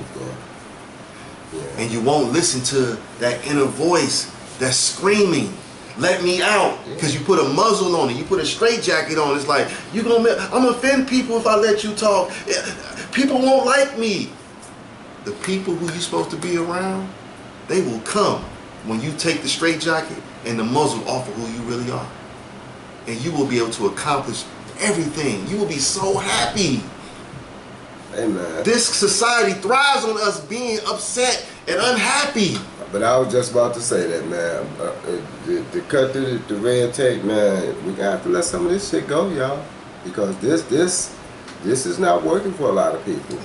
It can, but the reason why it isn't because of how this system is set up. Go back to what we started off talking about, to Joe Biden and Kamala Harris. I'm sorry. I mean, I'm not trying to be evil. I'm just going off of what they've done, and what they've done makes you shake your head if you understood what they were really all about and up for. It's like, come on, man. Yeah. This whole system is about control, man. The whole Roman Catholic system is about control of people. Mind first. If I can get their mind, everything else don't matter. Yep. Because in an earlier video, I told y'all about the papal bull that Pope Alexander, I believe, from 1493 issued this papal bull to give Portugal and Spain the right to go ahead and take the Americas and enslave Africans. Now, I said earlier that no clean thing can come from an unclean thing. You're going to tell me that it was part of our destiny, just so we can believe in Jesus, to go through that hardship. And I'm going to tell y'all this, and something you didn't know. Our ancestors were already in tune with who that character was. If you study the Gnostics, you already know. They were already familiar with who the man we refer to as Jesus is. And they knew he himself was not the Messiah. They said he was the person to help us find ourselves, to recognize that we are the ones that's supposed to come and save ourselves. Your salvation is dependent on you becoming the best person that you can be. Not sitting on your ass waiting for somebody to come through the sky. Because I can guarantee this, if anyone see a motherfucking hand come through the sky, everybody's scattering. Because you know why? That's outside of our context of understanding. Because you ain't never seen that shit before. And they grabbing people, like, man, get the fuck up out here. You be running as fast as you can. Because we're not used to that. You're supposed to save yourself. But we don't think anymore. So therefore, it's hard to save yourself. And I'm just telling y'all all this because, man, I care. I mean, I could go into the whole deeper shit, but I don't want to get deep with y'all. I just really want to keep it surface. Meditate. Learn to get all that negative shit that you got going on out of you. Because a lot of times you don't like it, you hear what yourself say. We don't. But look at all the negativity we've been bombarded with. So it ain't nothing but negativity inside of us. Again, we can only reflect what we take in. You go into meditation so you can let all that shit just melt up off of you, so you can get to the God part of you, so you can hear that talk to you, so you can get into your destiny, which will lead you to your truth, which will lead you to happiness, which will lead you to joy and all the manifestations that you're supposed to enjoy here. I'm done. I'm in agreement with you. I refuse to believe that God put all of this here, the universe, the earth, everything, for people to be suffering. Not like that. No. Not like that. No, we suffer to get better. We struggle to get better. We fail to get better. That's part of the process. We're all going through an unfolding phase until the flower dies. Because death is, you can't retract death. Once it happens, it's over with. But in the process of living, we're supposed to always, the flower is supposed to always be ready to bloom and blossom all the time. But if the seed never comes out the ground, the flower can never be what's inside of the seed. Mm-hmm. You were you when your father shot off in your mother. You were you at that moment. The process is to unfold so that potential can become real. The root word of potential is potent. Potent means power. I define power as an acronym: personal ownership of wealth, energy, and resources. It's personal because it's yours. The wealth is yours because it's you. The energy is yours because it's you. The resources is yours because it's you. The hard part is the ownership, because we don't want to own it. We want to give it to somebody else. Man, we're gonna have to come up out this bad boy, because this is different. It ain't always been great, but it has gone back a few steps. It's a new day, man. Man, our people are literally on the verge of slavery again. Yeah. Literally. We're on the verge of slavery again. And, I mean, like, I can see this shit. Yeah, and I'm in agreement with you. And if any of you ever listen to Dr. Claude Anderson, he even talked about how black people can become a permanent underclass. How you living in the #1 country, so they say, and we are a permanent underclass in the #1 country? This ain't no third world nation. This the cream of the crop right here. Mm-hmm. And we still at how you at the bottom of the cream of the crop? Don't you think #1 should be all #1s? We all in the same area. But that's because we don't see the value in who we are. I agree. Again, and not letting nobody off the hook, including ourselves. We got to understand the game that's being played, the stuff that you listen to, watch it being taught. Again, some of this stuff got to make sense without you getting overly emotional and calling it something that is not. You know, you go to church. What kind of church you? Are you a Christian? You a born again Christian? What they got to do with anything? The mere fact that you asked me that question lets me know a little that you semi-disconnected, because you can't be selling me Jesus and Christianity, because he wasn't that. He was never a Christian. He wasn't that at all. Never a Christian. Never. You can never find any scripture in the Bible where he is referred to as a Christian. Mm-hmm. Never. But check the timeline. It even tell you that it didn't come into existence until 300 years after the fact. Yep, 325 AD. After he was assassinated. So again, quit asking me about being a Christian when, what else we talking about? Because I'm trying to win spiritually. I don't want the titles. We already got enough titles. But see, you just said the opposite word. You're trying to win spiritually. They got us on religion. Mm-hmm. Mm-hmm. Religion. And there's a difference. There's a major difference. Mm-hmm. And I'm going to tell you what the major difference is. Your spirit is in your breath. Because that's where the spirit is at. Because the spirit animates the body. You take the breath away, the body dies. That means the spirit has left the body. So the breath is your connection to God. That's your connection.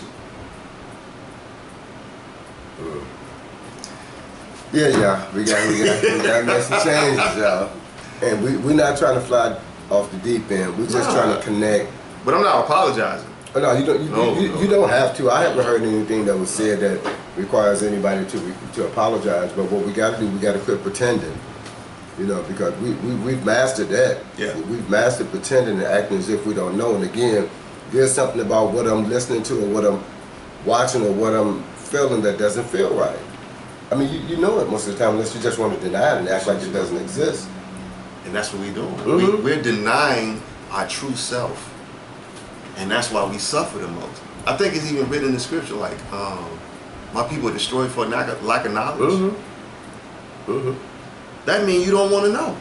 Mm-hmm. It ain't saying you don't have the knowledge. It says you don't have enough. Yeah. It's right there, you don't want to know. For example, you could go, for all of you, and I'm like, Len, I really don't care if you vote or not. You can Google and watch some of the stuff that Kamala Harris and Joe Biden has done. You can Google it, because it's been out forever. Been out. So you can't sell me just on the voting side just because Donald Trump. I get it. Everything you're saying is right. But here's the part I want you to listen to this time. Everything I'm saying is right. You keep wanting to overlook my right and force feed me your right. I'm not denying your right. Donald Trump has done some crazy stuff. But the people that's waiting on deck, they ain't about to sweep it up. They're just going to cover it up and keep it moving. Or add on to it in a different way, where it looks more sophisticated. Look, can we stop voting for evil and just vote for good? I get tired of that narrative of we just voting for the lesser evil. Yeah. Why is evil always the damn option? But then they show you on the guilt, but you at least the lesser two evils. Again, hey man, I'm just serving you a big piece of shit or a small piece of shit. You be like, man, I don't want no shit at all. That's what we're saying. That's exactly what we're saying. Hey, how about you quit putting shit on my plate to eat? You keep feeding that shit to eat, and the results come out shitty. This ain't about the people. I'm just letting y'all know that. The United States is about whoever the people in government. That's them. Everyone else is just cannon fodder. Everyone. They don't give a damn about us, man. They really don't. They just want to protect their interest. And we're their interest because we make money for them. How is it that if you're not an entrepreneur, they can go into your money and take it before you get it? That's some pimp shit. And decide how much they're going to take. And decide, like, hey, well, you owe this much. And then if they decide we took too much, they'll give you a refund. If they decide they took too much. Or if by chance you ever catch it and it was a mistake. Oh yeah, and give them a refund. You know, just it's a cold game, dog. It's a cold game. You gonna tell me that you don't know how much you're supposed to take? Isn't it already written out? Like, according to y'all laws, you're supposed to get X amount of percentage. So I'm never supposed to get a refund if you took the right amount. But they always take more because they get interest off the money. So then when I give you the other part back, I still made money off the effort. Ain't this is cold shit, man, this a nasty, wicked ass game, y'all. I'm telling you, it's a nasty, wicked ass game. And we don't know the rules because we playing checkers. And everybody is making they moving their bishops, they pawns, they knights, and they rooks, and they queens on us. And we still trying to jump, do the double jump, and they like, oh, you can't make that move. Nah, it's my move again. You know, oh, man, I move here. Nope, I'll take that piece. You know, like, we don't know how to play the game, man. We just don't. And we refuse to study self. We refuse to get in tune with that God in us. We refuse to do that. So I guess the only thing left is 100% subjugation, meaning slavery. Until we all decide to wake up and say, I'm gonna do what I came here to do, and not be afraid of any sacrifice that's required to get there. Don't be afraid to get talked about, because you're gonna get talked about. Man, as long as human beings come with mouths, tongues, teeth, working vocal cords, and an ability to think, they are going to express their opinion. But why do you care? People gonna talk shit as long as people gonna be here. But how you shut people up is with your results. Because they can't lie about that shit. Results shut all that shit down. That's true. So what do you want? You want the results of their opinion, or you want the results of your efforts and your work to produce the results you want in life? And it don't always have to be some shit that's material. Nothing goes better. Nothing in the world is better than having a peace of mind. Nothing is better than that. Nothing. When you know you can walk outside and don't give a fuck about what nobody think about you, that's some peaceful shit. Be whistling while you walk. you walk. I mean, I know for me, I walk with my head up, my back straight all the time, because I don't give a damn what nobody think about me. I just don't. People have their opinion. Now, if it's somebody I care about, like if Marvin pulled me to the side and he told me I said some or did some shit that was incorrect, I care. Because I know he got my best interest. But somebody I don't know, damn know what you got to say about me. Yeah. Like, you're not going to trigger me to get into no altercation with you, none of that shit. Because first of all, I'm thinking, what could this lead to? Yep. Because somebody can get hurt if I go in the way this person is going in. Mm-hmm. And I know I'm going to do all I can to protect me, but sometimes shit happens. Yep. Yep. So it's like, man, whatever somebody got to say, like, man, I'm at the point where I don't care. Because your opinion don't affect me. Now, if you touch me, then that changes the dynamics. Yeah. But I don't care. And I want y'all to not care, except for that voice that's inside of you trying to manifest who you really are to the world. Care about that shit. Care about manifesting that. Because that's the shit that's going to lead you to complete joy and happiness. And imagine a next generation coming up after that, imitating that same shit. And then they teaching the next generation to do the same shit. Now that's how we overcome what Dr. Claude Anderson is talking about. By opening up who we are and becoming who we are. Yeah. That eliminates that shit then. Because we know what it's about at that point. It's just about manifesting my destiny. Yep. I agree. And then you recognize that, man, I'm more valuable than this damn job. Excuse me, but yep, I'm in agreement with you.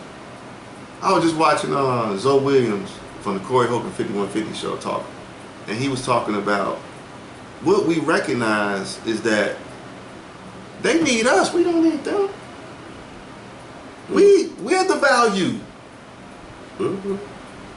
So they weren't going to pick the cotton, so who did they go get? The people of value that can pick the cotton. Because they weren't going to do it. Yeah. And most of them probably didn't have the stamina to do it, to be out in that hot ass sun. Let's put it out there. They first enslaved the Native Americans, and they were dying. Then they went and got the Irish, and they were dying. So they was like, well, who else can take this damn heat? Oh shit, them Africans. Go get them darkies. Them darkies. So yeah, man, I really this has been a long conversation, and I know I went on a couple of tirades, but I definitely, man, I really just want everybody to manifest their destiny, because at the end of the day, that's what it's about. You came here to complete a mission. You didn't come here to be somebody else. You came here to be you. And when you're not being you, you're doing you a disservice, and you're doing the God within you a disservice. And all of your family and friends, because a lot of people are gifted, and don't be afraid to be the one to start introducing new conversation to people. Because oftentimes when you get around your friend, your crew, your group, oftentimes y'all talking about a whole bunch of nothing. Nothing. And I know it because we used to do it till I started sitting back and analyzing, like, now, do you realize we got together for about 5 hours, we weren't talking about shit? Nothing that we can use to move us forward on the planet. Now, it was feel-good conversation. I always enjoy the crew. But you be looking like, okay, at the end of the day, what are we talking about to plan for the next move for ourselves and the next generation, so they won't keep coming and starting over? Yep. If you're tired of starting over and you want better for the next generation, man, get in contact with us, email us, talk to us. Let's have some dialogue, like on some real deal shit. Because it's we about to hit critical mass, because this shit look bleak out here. And the only thing that can stop it is if we become who we supposed to be. Everyone comes to planet Earth for a mission, to accomplish something. In the tradition that I believe, that I follow, we are told that heaven is home and earth is the marketplace. That means you come here to work. That means you came here to do something. You came here to fulfill a purpose. Let's fulfill the purpose. Let's build self-esteem to say, fuck what the world think. I'm going to be me. And I can guarantee you, you will attract whoever it is you're supposed to attract to help you on that mission. It may be some white people. It may be some Indian people. It may be some Semitic people. It may be whoever the fuck is supposed to be to help you. But those people are going to help you manifest you, because you're helping them manifest them. It's give and take. All the time. That's how the universe stays in balance. You have to give to receive. So start by giving, and that's one of the secrets too, to how we can win. Give, because if you give, the law of reciprocity said, I must give back. That's the law of the law of reciprocity is always in action. If you feel like you're suffering right now, go ahead and start giving to more people. Watch how you start seeing more abundance come back to you. See, we don't know the law. And I ain't talking about man's law. We don't know universal law. And that's why we suffer more than anyone else on planet Earth. Because we're trying to follow religion instead of following the God inside of us. Where real spirituality is at. Go into the kingdom of heaven. Listen to God talk to you. Watch what happens with your life. On that note, we want to thank y'all for watching. I know this has been a long one. If you weathered the storm and stuck to this part, we appreciate you. Yes, sir. We talked about a lot of shit from politics to, what else we talked about? We talked about how just what it's gonna feel like doing business in America. Yeah, you know, like doing business in America. We don't know. Family, what it means to be an American. You know, activating the God in you, not being afraid of God in you. It's just knowing who you are. Yeah, because that's what it's all about, just knowing who you are. Because in the temples in the ancient times, it was written on the wall, know thyself. Yep. But to know yourself, you got to be yourself. And to be yourself, that means you got to activate yourself. So the only way we can overcome a lot of this stuff, again, is start acting on the truth. The scripture said that the truth will set you free. I'm going to add 2 words to that. Acting on the truth will set you free. Because the action produces a result. So, be truthful. Speak the truth. Discover the truth. Act on the truth. And watch how the truth supports you. I don't care whatever's going on, the truth will support you. Then, honor your ancestors. Honor your ancestors. Even if you only know one person, man, speak that person's name every day. Say, man, I thank you for being the sacrifice for me to be here. Because that's what they did. And then, on the last note, man, always do something good for somebody else. Because, man, that's how you keep the abundance rotating. Do it without expecting nothing in return from them. Because anytime I do something for somebody, I do not expect nothing in return. Because I'm helping this person from my heart, being genuine. And I tell y'all, this is how we can really come up in life. This is how we can really come up. Speak the truth, honor your ancestors, do good for other people. I'm Tez. Big Marv. Thank y'all for watching. Start ugly, but don't stay ugly. This has been a wonderful episode. Hopefully y'all learned something. Leave a comment, smash the like button, smash the subscribe button, share the videos with your people if you think you learned something and you gained something from this conversation. Thank y'all again. We're going to come back soon with another one. Shit, we might do another one this week. Yeah. Big Marv on vacation. We might do another one this week. Talk shit. Why not? Thank y'all for watching. Appreciate y'all. Appreciate it.